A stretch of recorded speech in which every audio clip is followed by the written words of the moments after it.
வணக்கம். தாலிபான்கள் ஆட்சி செய்யும் ஆப்கானிஸ்தானில் நிலநடுக்கம் ஏற்பட்டு நிறைய பாதிப்பு அடைந்தது. ஏராளமான உயிர்கள் போயின. வீடுகள் இல்லாமல் நிறைய பேர் பாதிக்கப்பட்டனர். ஆப்கானிஸ்தர்கள்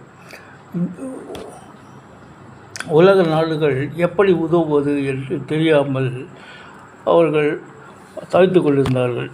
ஆனால் இந்தியாவின் பிரதமர் மோடி மற்றும் ஆப்கானிஸ்தானுக்கு நாங்கள் உதவுவோம் என்று கூறினார்.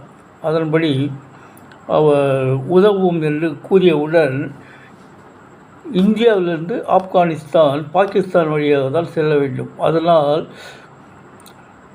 பாகிஸ்தான் அரசாங்கம் வான் வழியையும் மூடியது, தரை வழியையும் மூடிவிட்டார்கள்.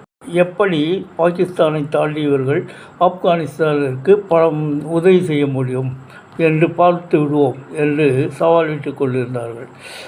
ஆனால் இந்தியா மறுபடியும் அறிக்கை விட்டது. இந்தியாவின் உதவி ஆப்கானிஸ்தானுக்கு காபூல் வழியாகவே நாங்கள் உதவிகளை அனுப்புவோம், பார்த்து கொண்டிருங்கள் அப்படின்னு சொன்னாங்க. வெளியுறவுத்துறை எல்லாம் கவனித்து கொண்டது.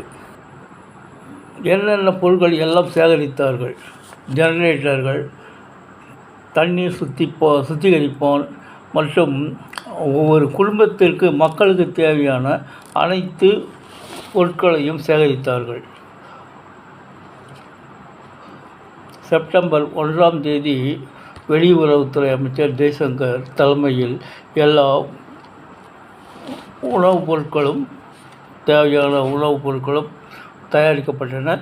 ஆப்கானிஸ்தான் விமானங்கள் பாகிஸ்தான் வழியாக பறந்து வந்து இந்தியாவின் டெல்லியிலிருந்து சேகரிக்கப்பட்ட பொருட்களை எல்லாம் எடுத்துக்கொண்டு காபூலில் சேர்த்தன.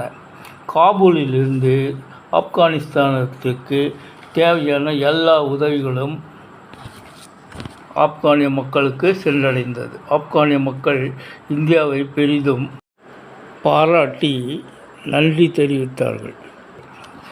ஆப்கான் உறவு என்பது